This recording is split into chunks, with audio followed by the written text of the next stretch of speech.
Welcome to Idea Tennis, where we challenge ideas, elevate thinking, and serve up conversation that make you question everything. Great ideas are born in silence. They go to die in isolation. When they're not shared, your mind will fill the silence with stories of unworthiness. And that's the truth that so many people face. So I'm going to urge everyone who's listening to get out of their head and into their heart. Stop focusing on them and start focusing on others. Find your people, find your tribe, find your community, find people that ignite the fire within you, that get you to think different, that appreciate you for who you are, that aren't asking you to change. Are you ready for this today? I am ready. Are you ready? This is the last topic of the mini series we got to talk about today. So I hope you're ready for this one. Let me tell you what it's about, by the way. It's about battling self-doubt in isolation. We saved this one for last because this one is the greatest of the greatest because we're going to talk about this one in depth today. And the goal is to help entrepreneurs find confidence even when working alone, my friend. That's a big part. We're going to tie them to the 5P2. You don't need external validation. Trust yourself. That's the principle. Feeling lost without feedback, questioning abilities, quitting prematurely. That's the pattern you're going to recognize.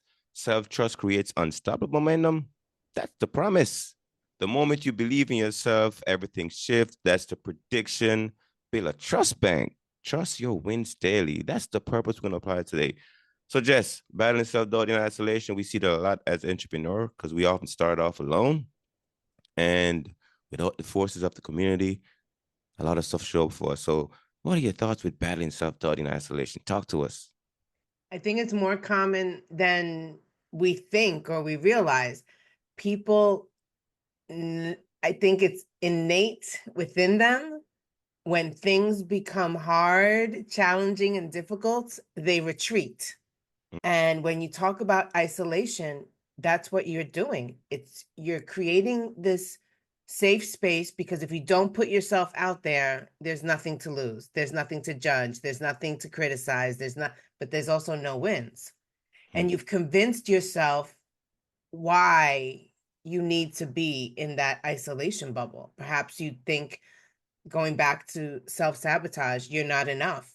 Perhaps you think, I'm overwhelmed, I can't do it. It's not that I don't know how, I just don't have the hours in the day. I'm a parent or a spouse and I have a 9 to 5 job and I'm trying to be an entrepreneur and I have church responsibilities and family responsibilities. And how do I fit my dream into this? Like, people, it's easier to then just retreat and almost hide from the truth. And the truth is, anything's possible. Everything's possible.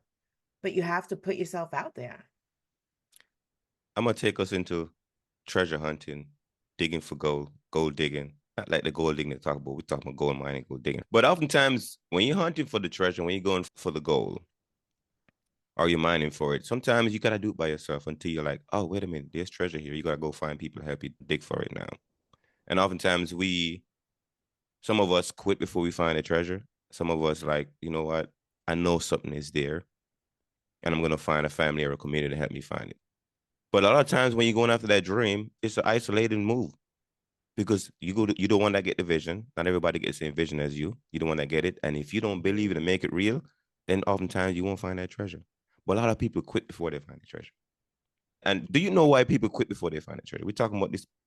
It's part of the planning. A lot of people quit before they find the treasure. They're very close, but they quit because I'm doing it by myself. Why do you think that way? There's no encouragement. There's no one there to lift you up, to empower you, to give you that extra push of even at the energy of someone around you to say, don't give up. We're right there. We're right there. If we just keep going, we're going to get to it. We're going to get to it. But instead, you're alone. And so you're alone in your own thoughts. And you're like, yeah, no, this is too hard. I'm never getting to it. That's a reality that a lot of people feel. It's taking too long. It's not going the way I expected.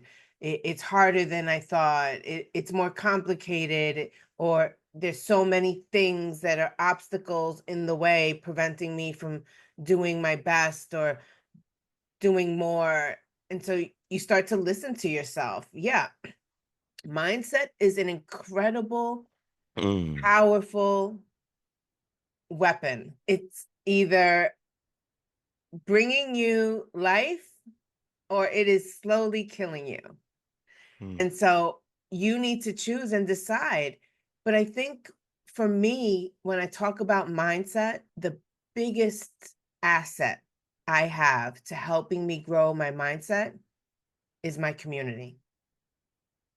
Because I love people, don't get me wrong, I love people that cheer me on. I love mhm, people that cheer me on and tell me, oh, that was so great. But equally, I love people that check me. I love people that check me with respect, love, and I don't know what the word is that I'm looking for right now. I haven't had my coffee yet today, Asher. mm, With love, respect, and the mindset of wanting to help you do better. I want them to check me. I want them to say, listen, you may have had good intentions, but it didn't roll out. It didn't get executed the way you had hoped for. We did this workshop recently with a group of people, entrepreneurs that I work with. You were actually sitting in on the workshop observing, and we were practicing. We were practicing a presentation. It was interesting to see how the workshop rolled out, especially because before I started the before I passed the baton of them to practice live, I gave them guidelines. I gave them coaching tips. I told them what not to do, what to do. And then when it was time for them to practice, it was almost as if I had never said any of those things because they didn't do them. They didn't do them. I honestly believe that they didn't do them because they felt the safety of community. They knew that someone was going to help them be better and do better. And so they didn't need to stretch themselves to figure it out based on the coaching tips that they received. So I do believe that there is sometimes in some spaces where isolation helps fuel growth. Do you agree with that? I'm a anchor what you just say a little bit here because my military experience a little bit because this says we don't rise to the occasion. We often fall back into the train that we're most familiar with. So when you give those guys a tip, right? Oftentimes you give people a tip, and most of the time when we are doing things for the first time, we often measuring things against our own imagination, not really action, right? So then when you're going into it, you're gonna think, oh, in my head, I'm gonna do this, right? Because all you have it done it is in your head, nowhere else. So when you start executing, you're gonna execute what's in your head, even though you gave me tips, Jess. So when I do it now, I'm like, oh, I didn't do what Jess said to do. So now I have the action to measure against now because that's the first example. And that's what people do most of the time. Until they do it one time, they can measure their imagination against the action and they keep doing that and keep doing that because you're measuring yourself against the last action. But if you had never done any action, all you did was calculate in your brain. I mean, the imagination against imagination doesn't get you anywhere until you actually act on it. So then once they do it, they go back to your tip now, like, oh damn, I didn't do what Jess said to do. Why? Because you're not rising to the occasion, my friend. You're falling back on what you already know in your head, what you've been doing already. But I'm gonna go back to what you said, cheer and check, like people that check you. So I think you cheer people when they're going too hard, things are when they're down, and you check them when life gets a little too easy. Like, oh, hey, wait a minute, winter's coming, buddy. So start thinking about the other side of it. So oftentimes but sometimes we get the check when things are going too hard. I mean, like nobody's, giving you anything to kind of keep you going. But then we need the cheering when it's really heavy, somebody need to cheer you keep going. But a lot of people don't have that because you don't have the community. If you by yourself and maybe you're talking to your own self, sometimes your cheering ain't the greatest. And sometimes it's the greatest, but that's my thoughts on that. My friend, I think I'm rubbing off on you. Do you know what I'm about to You say? are, you are, you are. Yeah, Cheer totally. and check. Cheer and check, right? Published and proud. Mm-hmm. Yes. I mean, Mm-hmm. I think that you're 100% right when it comes to the cheer and check part. I Mm-hmm. think that a lot of the self-sabotage creeps in, which then causes the isolation of I'm not good enough, or no, this is not what I should be doing. Like, I thrive in community. I thrive. I come to life. Same here. Why you think we're building it? Because I without come it, yeah, individually versus community, I'm all about the community, my friend. and community doesn't have to be like 50 people, just so No, we're clear in understanding. I like 5. I I like this. I like disciple numbers. disciple. All right. So even if it's just, I need, I say, one other heartbeat, one other soul, one other set of eyes to look at, because I will feel their energy. They don't have to be in the same room as me. Mm-hmm. But I've shared in the past how my kryptonite was speaking to a video camera, whether it's like doing social media live or recording, pre-recording content where there's no one on the other end. There's no people, no energy, no vibes, no anything, no love. There's nothing except a screen and a camera. And I get in my own head Mm-hmm. when You, it's you just me and the camera. you often tell people like, oh, get all your head into your heart. I know you Yeah. said it a lot. I need the people, and I get into my own head. I start to second guess. I start to compare myself in an unhealthy way that does not serve me. A comparison of perfection, a comparison of even appearance, not physical appearance, but appearance of the entirety of the package that I'm producing to share with someone. I think that the most authentic versions of me become when I do things that are unscripted, that are authentic, that sound like me, that feel like me, that connect with other people. When I have that opportunity, to me, it's almost as if someone was giving me a umbrella in the rain, right? Or wrapping me in a warm blanket on a cold day. It makes me feel safe, and it makes me feel like there's nothing I can't do because I'm not doing it alone. We start off, goal is of helping entrepreneur find confidence when they're working alone. And most of the time, when you think about it, you're going to be working alone most of the time when you start something off. Like, you're going to be working alone. And then you got to find that confidence in doing that thing alone first. Because I tell you, when I first start working on this new identity of being an entrepreneur, being an author, all these things I'm taking on, right? And I was the only one in it at first. And did I have confidence, Jess? No. No. We talked about the 4 C's all the time, but I was committed to that new guy I was trying to create. And eventually he becomes confident.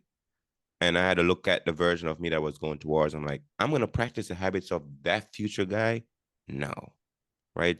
Practice the habits of the future I'm going into now. And little by little, I start feeling confident because you got to understand when you're doing that, working alone, you got to educate yourself in that new identity that you're going into. If you don't educate yourself into it, you won't have confidence in it. But you got to start doing education yourself into it. You got to start putting on activities and action into it for you to get there. If not, you will never get it. Like, confidence is not going to show up without you start working on the thing, committing to the thing. And without that, we're just gonna keep like this battling the self doubt because we're not acting. We're not acting. So get to action is the best move I would say to battle that self doubt. What do you True. think? Great ideas are born in silence. Mm. They go to die in isolation when they're not shared, when the world doesn't know the greatness you've created that you want to create. When we isolate ourselves, we limit the possibility. We limit what we're capable of because alone, how much can I do? But with the community, how far can I go? I think that instead of saying, oh, you meet people, I've met so many people over the years as the HR lady, as the Mm. network marketer, as just the person who's everywhere all the time. And I will say this, there are some people who feel unseen in a room full of individuals. They sometimes identify themselves as introverted, or I'm quiet, and I think it's because they haven't found where they belong. They haven't found their people yet. And so because they haven't found their community, their tribe, their people, they label themselves as introverted or quiet or shy. And it's like, no, because if you're with your best friend, even if that's just the only other person in your community right now, you come to life. You Mhm. laugh, you have fun, you joke, you're silly, you have energy. So it's not that you're introverted, shy, or any of those things. It's that you isolate yourself from the potential of what could be if you created or belonged to a community that's thriving. I'm gonna take this into two areas real quick. We haven't talked about this on the podcast: the masculine energy and the feminine energy. And I'm gonna take you there because I think this has to do with a lot of how people operate. Because remember, so yeah, the masculine energy is like the energy that holds the frame, right? Holds the defense, the border, the protection. And the feminine energy is what's really, like the picture in the frame, right? But oftentimes when people don't have enough masculine energy to like feel safe, they don't come out of their shell. So a lot of times when you look at people in spaces, when there's like safety, when there's protection, they come alive, right? That's what the masculine is. It's to protect the community, right? It's to protect the frame. And when that's in place, people come alive. But oftentimes people don't have enough of that for their own identity, so they hide away a lot, right? So I'm always going back to when I see a person that say they're shy, I'm like, well, you just need somebody to hold like the bouncer to stand at the door right now for you to come alive. And once that's there, you come alive. But if that's not there, you don't come out of your shadow. So a lot of time when people are saying, "Oh, I'm this way, I'm shy, I'm this way, and whatever," because they don't feel like their masculine is enough to protect them. And then you have people that are too masculine, then we go into the other space, right? But I think that's a combination here with the masculine and the feminine energy when you're in your own self, because women need it in themselves, a man need it in themselves. But oftentimes, men project that a lot because we're the protector, we're the defense protector of the environment. And oftentimes we allow people to come alive. So that's when the community itself, when you have people that are like, hey, you're not coming to disrespect nobody. That means other people get to like speak their mind and say this piece because there's protection here. So I think a lot of time the protection is for people. What are your thoughts? Funny that you say that. Last night I was watching Law and Order. I was watching Law and Order while I was working on my laptop and doing something else at the same time. I was doing three things at once. And at the end of the episode, character on the show said that the strong protect the weak. And when you talk about community, that's exactly what community does. You stand up for each other. You encourage each other. You do the cheer and the check. You are able to really find yourself within a community to see where you fall in, what your role is. How is it that you can contribute in a positive, productive, and even profitable way within the community? How is it that you're able to realize that your potential can become your reality when you align yourself with people in the community that complement what you bring to the table?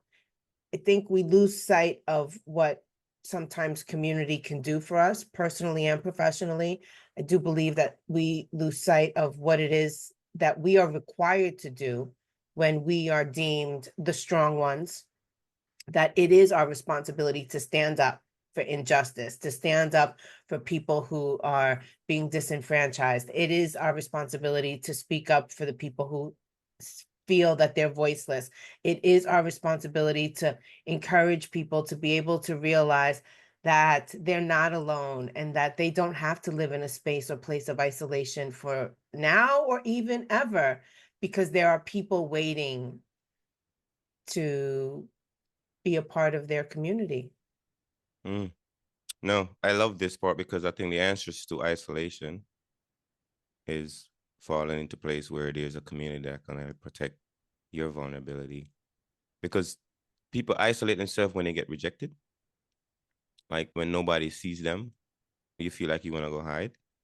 And when you do that to yourself, huh, then your genius don't get to show because like what's in you is not for you, it's for other people. And if you don't share it, then what, you're gonna go. There's a saying that like the it thing, right? Like we all don't know if we were born with the it thing. But one thing for certain, we know we all gonna die with it, right? So either you recognize the it when you're alive, but guarantee you're gonna die with it.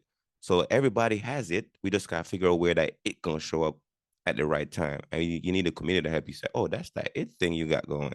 Because how do you recognize the it thing, Jess? When somebody says, man, you're really good at that. Like when you pop up, like everything show up, right? You got that thing, you got that star thing, right? But we don't know we got it until people see it shining. And you don't see it won't shine, by the way.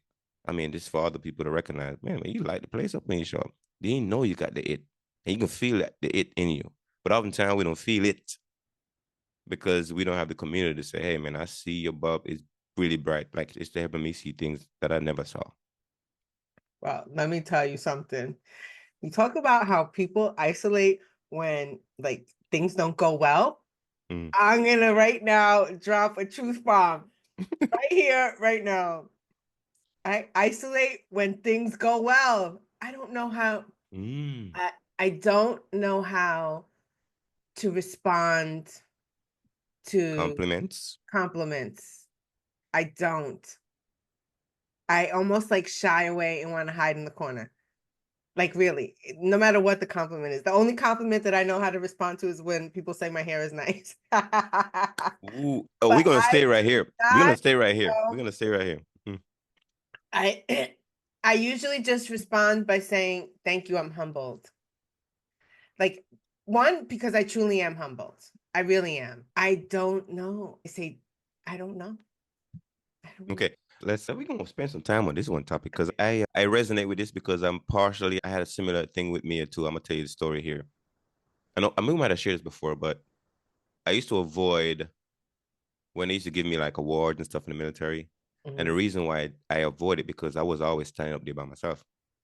And I never like getting recognition when I'm just like, most recognition people got their family there, they got their loved ones there and whatever, right? And it was just me, I was solo. I was like, I don't like standing up there by myself. So I started like, don't give me no award, don't give me no that stuff. So it kind of plays into what you're saying about like the compliments and people like when you do achieve stuff, you're like, I hide away. I don't want to be seen on the spotlight. And it started because when I was first getting awarded, I just didn't have anybody. And he goes on for a while. I'm like, man, I just don't like this thing. So I resist it. When I win something, I don't want to get the trophy because I'm by myself getting a trophy. I never feel really good to do that.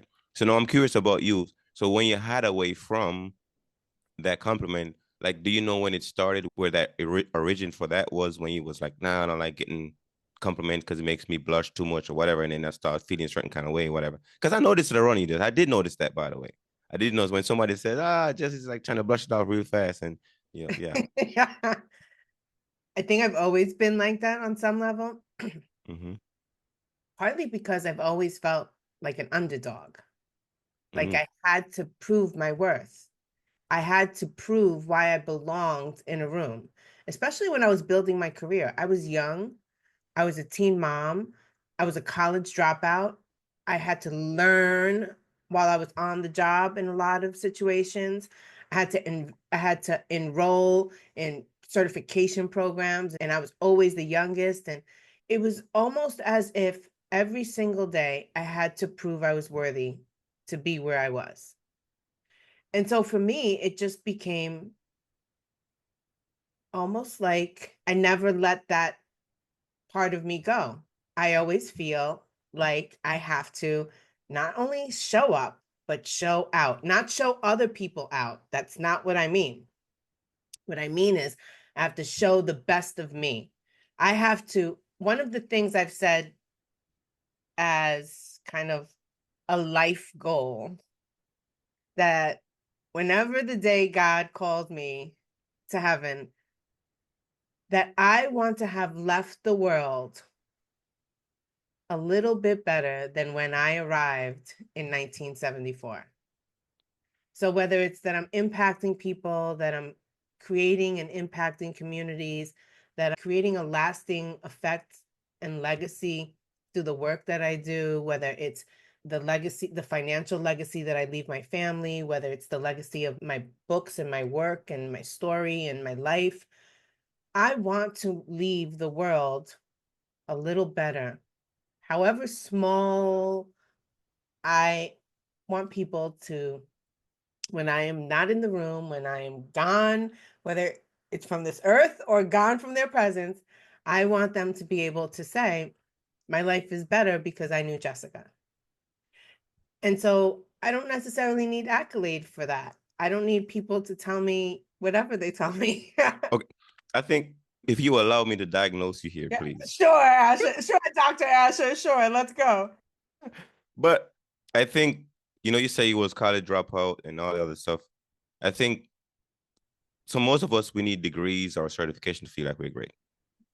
And if we're doing great without the degrees or certification, we feel like we're not worthy of it.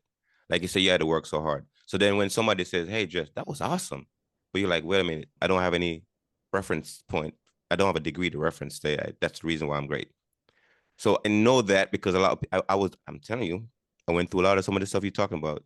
And it's a lot of people do the same thing because they're like, if somebody check me, do I have the credential for being this great?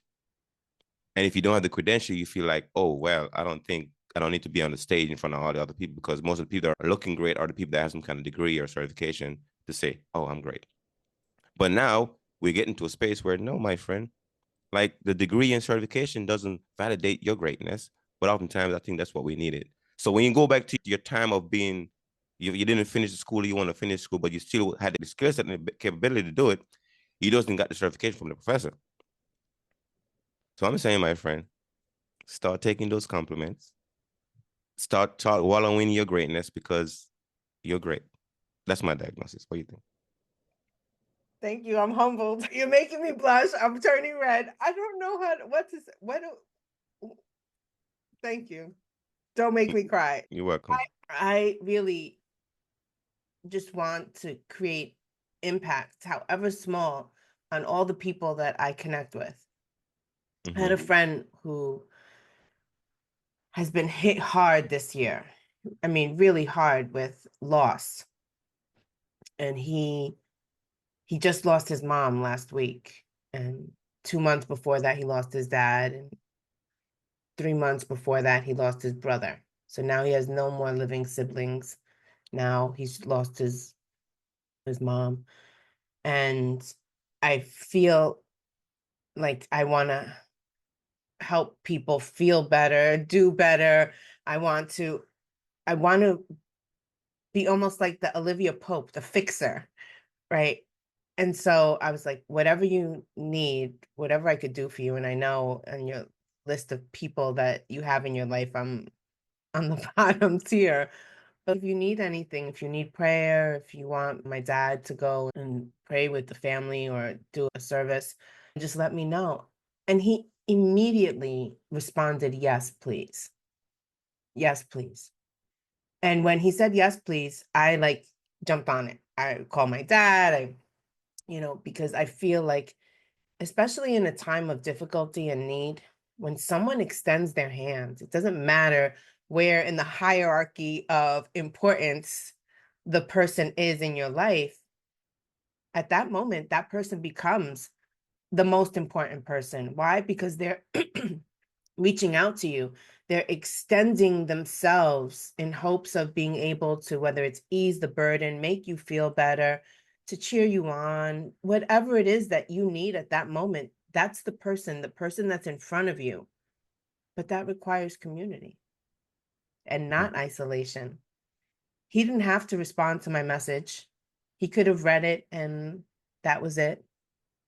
But he responded because he sees and understands and appreciates the value of community. Yeah, I'm gonna go back to that one Bible scripture that says it's not good for man to be alone.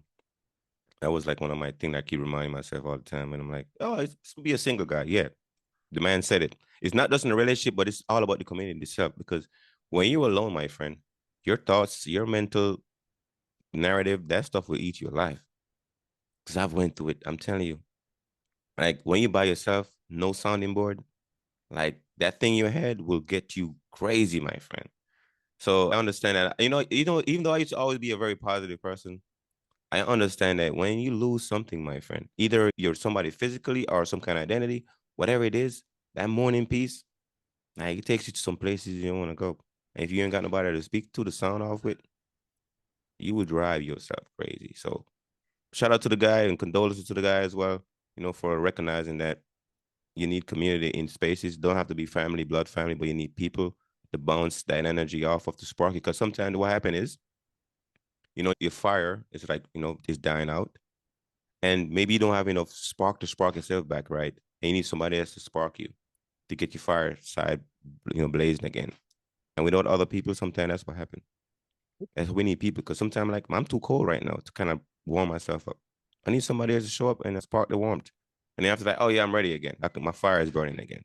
But we need people for that. I have a statement here that when I was preparing for today's podcast, really hit home because I know so many people that do this. And it's if you isolate without intention, meaning there is no purpose that it's going to serve you, your mind will fill the silence with stories of unworthiness. And that's the truth that so many people face. And after a while, when you continuously, repeatedly, almost obsessively, as a form of justification, repeat those things to yourself, eventually you believe them and eventually you become them. So it's battling really, how do you get out of your head and into your heart? How do you realize that the community you haven't found yet is the answer to everything? Personally, professionally, it's the answer to help you be able to create brave new, to connect with people, to spark and reignite the dreams and the goals that maybe you didn't even realize you had inside of you because you're just stuck in your own head. I will go back to that one quote. It says, the longest journey a man has to travel is 18 inches from his head to his heart. And I know you talk about people getting out of their head into your heart, but I tell you, just it's a long, very long journey, my friend. Because it's very hard to get out of your head into your heart because, like we talk about that masculine thing, if you don't have the protection around you from the community, it's very hard to get in that space where it's the vulnerability space of the heart. So I'm gonna challenge you with the same question because you tell people to do it all the time, Jess. How do you go from your head to your heart? That long journey that most people gotta travel. How do you get? How you go from there to there? It's very simple. It really is. We make it more complicated than what it needs to be. When we're in our head, that's ego. Mm, That's thinking about ourselves. mm. That's being afraid of the outcome before we've even done anything. But the heart, oh, the heart is love. The heart is service. The heart is community. The heart is not about me. The heart is about how can I add value to someone else? How can I make a difference in someone else's life? That's how. It's super simple. It takes one deliberate decision. It's no longer about me, but it's how I could be of value. And I will anchor that into the thing that holding people back is trust. Because what you're talking about is really trust. It's trust, and that's why it's so long because it's trust. Think about the word heart and earth because they're the same letters, right? You can just move one letter to the end for the other hand, right? But when you think about the earth, I'm gonna use the earth as an example right now when you come to the trust piece. Because if you think about the earth is the original automation, right? You plant the seed in the soil and it just grows. You don't have no idea how it happened because your automation is working, right? But oftentimes, if we apply that same concept of trusting the earth, the way we trust the earth to grow that tree or that fruit we plant, and it happens, can we trust ourselves the same way? Right? Can we trust our next step the same way? Because oftentimes we can't because the trusting is been beaten out of us. Because so much disappointed, so many things that happen. So you talking about that journey from head to heart. We got to think about it a lot because we're thinking about how can we take that next step with trust. And it's not a thing you think about, it's a thing you just do. And we don't do it, Jess. Why? I think it's not, I know it's Mm-hmm. because we are thinking about ourselves in the outcome. We're not trusting that this time is going to be different. We're not having faith, knowing without seeing that this time is going to be different. We don't have hope that this could be different. Hmm. We're stuck on being scared and afraid and having fear that if I did this and I put myself out there, it's going to be the same old result. the same negative thing is going to happen. I'm going to fail again. I'm not going to get anything out of this experience. I'm going to get a no. I am going to be in a room where people are going to think that I'm absurd for the things that I'm saying. They're going to judge me, criticize me. I think this is me, now is you. So how do you plant the right seed in the soil that's gonna bring the fruit that people can trust? You find community. Mm. You find people you can trust. You find people that eventually become your people. They don't have to look like you. They don't have to sound like you. They just have to get you. Feel like you. Yeah. My husband thinks I'm crazy some days.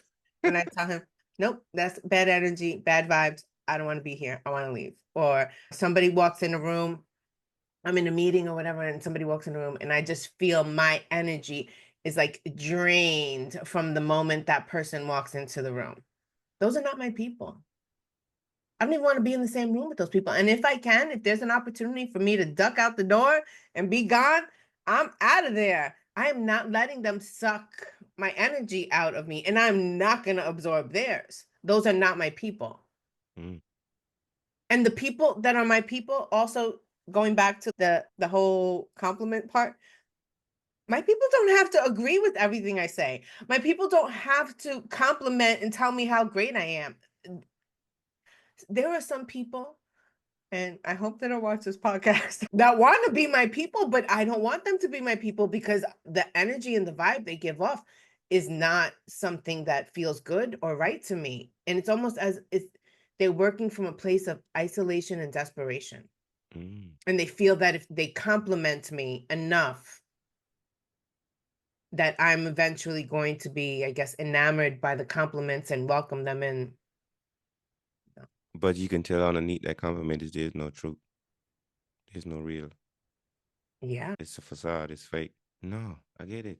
You know what? This is good. That's good energy. That's good reading, by the way. Detective work, my friend. Never any detective. That's Jess. I know.